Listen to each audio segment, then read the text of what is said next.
NEET exam paper మళ్ళీ leak అయితే hitech copy కూడా జరిగిందని 2013లో నీట్ని ఇంట్రడ్యూస్ చేశారు. ఎస్ఎస్సికి సంబంధించి కూడా ప్రొటెస్ట్ జరుగుతూ ఉంది. ఈరోజు మనము చాలా ఇంట్రెస్టింగ్ విషయం, నేను పొద్దున్న నుంచి అంటే జనరల్గా ఇప్పుడు అందరూ నీట్ ఎగ్జామ్ అయిపోయి కౌన్సిలింగ్ కోసం ఎలా పెట్టుకుందాము, ఎలా ప్లాన్ చేసుకుందాము, మనకు సీట్ వస్తుందా రాదా. ఓకే, ప్రతి నీట్ ఎగ్జామ్ రాసిన ప్రతి ఫ్యామిలీలో సరౌండింగ్స్లో కూడా డిస్కషన్ అనమాట. రీసెంట్గా మాకు తెలిసిన అక్కోళ్ళ ఇంటికి కూడా వెళ్ళాను. మా అక్కోళ్ళ పాప కూడా నీట్ ఎగ్జామ్ రాసింది ఈ సంవత్సరం. సో అయితే అసలు నీట్ ప్రజెంట్ సిచ్యువేషన్ ఏంటి అనేది అంటే నేను జనరల్గా నాకు తెలిసిన వాళ్ళు అడుగుతా ఉన్నాను. సో ప్రెసెంట్ ఈ కట్ ఆఫ్ ఎలా ఉండబోతుంది ఏంటి దానికి సంబంధించిన ఇన్ఫర్మేషన్ గ్యాదర్ చేస్తున్నాను. మోస్ట్ ప్రాబబ్లీ ఈ వీక్ ఎండ్లో మేబీ సో దానికి సంబంధించిన డీటెయిల్ ఇన్ఫర్మేషన్ తోటి ఒక ఎక్స్పర్ట్ ఫ్యాకల్టీ తోటి దాని గురించి డిస్కషన్ అనేది ఒక పాడ్కాస్ట్ అనేది చేయబోతా ఉన్నాను. సరే, అపార్ట్ ఫ్రమ్ దిస్ ఈ ప్రాసెస్లో భాగంగా నాకు ఒక డౌట్ వచ్చింది. సో నీట్ ఎగ్జామ్ పేపర్ మళ్ళీ లీక్ అవుతుందా, లీక్ అయితే పరిస్థితి ఏంటి అని నాకు డౌట్ వచ్చి అసలు ఎగ్జామ్ పేపర్ లీక్ ప్రీవియస్లీ ఎలా జరిగింది ఏంటి అనేది సో దీని గురించి ఇన్ఫర్మేషన్ గ్యాదర్ చేస్తూ ఆ ఇన్ఫర్మేషన్ మీకు కూడా షేర్ చేయాలన్న ఉద్దేశంతో ఈ వీడియో అనేది చేస్తూ ఉన్నాను.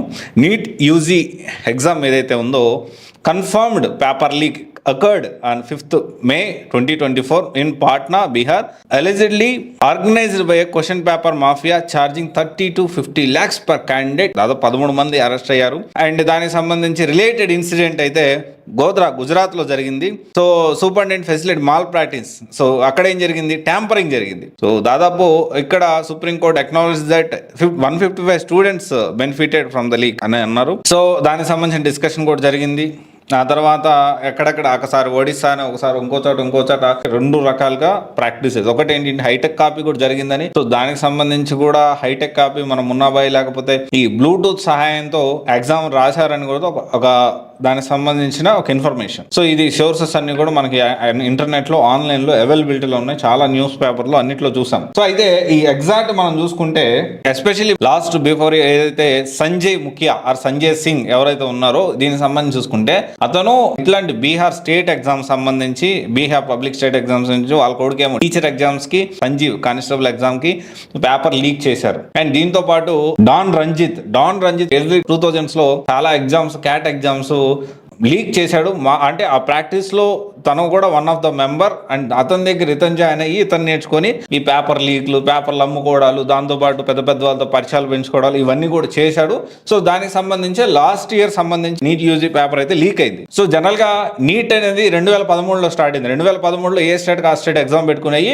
2013లో నీట్ ని ఇంట్రడ్యూస్ చేశారు. నీట్ ఇంట్రడ్యూస్ చేసిన తర్వాత 2016లో ఫస్ట్ ఎగ్జామ్ కండక్ట్ అయింది. 2016, 17, 18 ఈ 3 years ఏం జరిగిందంటే ఈ నీట్ ఎగ్జామ్ అనేది సిబిఎస్ఈ అండర్ లో జరిగింది. 2019 నుంచి ఈ ఎన్టీఏ నేషనల్ టెస్టింగ్ ఏజెన్సీ ఏదైతే ఉందో దాని ఆధ్వర్యంలో జరగడం అనేది 2019 నుంచి స్టార్ట్ అయింది. సో ఆ తర్వాత రకరకాల చేంజెస్ అంటే దాదాపు అక్రాస్ ఇండియా మనం చూసుకుంటే 2019 నుంచి 24లో దాదాపు 64 major exam paper leak cases including NEET UG, NET, CTET, JEE main, army CSC and ఇలా చెప్పుకుంటూ పోతే దాదాపు 1,70,00,000 మంది ఆస్పిరెంట్స్ ఎఫెక్ట్ అయ్యారనేది ఒక ఇన్ఫర్మేషన్. ఒకసారి ఒడిశాలో, ఒకసారి గుజరాత్లో, ఒకసారి బీహార్లో ఇలా జరిగింది అని ఒక టాక్. సో ఓవరాల్గా ఏంటి అంటే మళ్ళీ ఎస్ఎస్సికి సంబంధించి కూడా ప్రొటెస్ట్ జరుగుతూ ఉంది.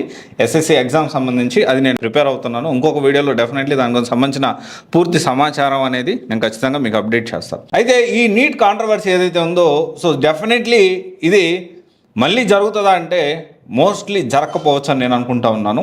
సో ఎందుకంటే ఇది మనం చెప్పడానికి అన్ప్రెడిక్టబుల్గా ఉంది. బయటపడేదాకా కూడా ఇష్యూ అయ్యేదాకా కూడా సో ఇలా జరుగుతుందన్న విషయం మన ఎవరికి తెలియదు.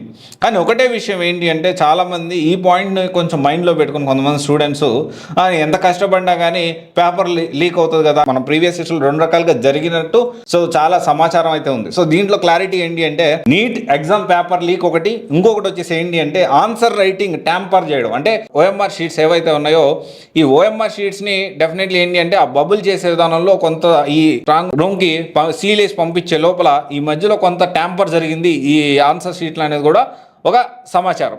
అయితే ఓవరాల్గా ఈ 2 రకాలు జరుగుతుంది. చాలామంది స్టూడెంట్స్ సో అంటే నీట్ ఎగ్జామ్ ఎలా రాసినా ఎంత చేసినా కానీ సీట్లు అమ్ముకుంటారు కదా, లేకపోతే సీట్లు ఇదంతా మాల్ ప్రాక్టీస్ జరుగుతుంది కదా, సో ఇంకా నేను కష్టపడడం ఎందుకు, నేను చదవడం ఎందుకు, ఇలా కూడా కొంతమంది ఆలోచిస్తూ ఉంటారు. ఒకవేళ ఫర్ సపోజ్ అనుకుందాం, జరిగింది అనుకుందాం, జరగకపోవచ్చు, సాధ్యమైనంత వరకు సో దాన్ని కట్టుదిట్టం చేస్తున్నారు, జరగకపోవచ్చు. ఒకవేళ జరిగింది అనుకో ఎంతమంది జరుగుతుంది? ఒక 30 సీట్లకో 40 సీట్లకో జరుగుతుంది.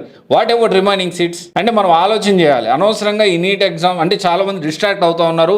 కొంతమంది ఈ నీట్ ఎగ్జామ్ని ఉపయోగించుకొని పాపులర్ అయిన వాళ్ళు కూడా ఉన్నారు. ఓకే, సో ఇదంతా కూడా మనం ఆలోచన చేయాలి. At the end of the day మనం ఏంటి అంటే రైట్ గైడెన్స్ తోటి మంచి నీట్ కోచింగ్ సెంటర్ జాయిన్ అయిపోయి, ఒకవేళ డబ్బులు లేవు అనుకుంటే ఆన్లైన్లో చాలా రిసోర్సెస్ మనకు ఫ్రీగా అవైలబిలిటీలోనే, వాటిని చూసుకొని మళ్ళీ నీట్ లాంగ్ టర్మ్ అనేది మనం ప్లాన్ చేసుకొని మనం సక్సెస్ అవ్వడానికి మనం పాజిటివ్ వేలో ఎప్పుడు కూడా ఆలోచించాలి. నీట్ పేపర్ లీక్ జరిగింది, ఇప్పుడు కూడా సీట్లు వస్తాయో రావు, సో ప్రాపర్ వేలో వెళ్ళి కరెక్ట్గా ప్లాన్ మీరు ఎగ్జిక్యూట్ చేయగలిగితే definitely it will help you and definitely మీరు ఎగ్జామ్లో సక్సెస్ అవుతారు. సక్సెస్ కాకపోతే లాంగ్ టర్మ్ ప్రాసెస్లో బెస్ట్ హైదరాబాద్లో కానీ లేకపోతే విజయవాడలో కానీ మనం చూసుకొని ప్రాపర్ ప్లానింగ్తో మనకు వెళ్ళడానికి అవకాశం ఉంటుంది. సో నాకు కూడా ఇదే అనిపించింది.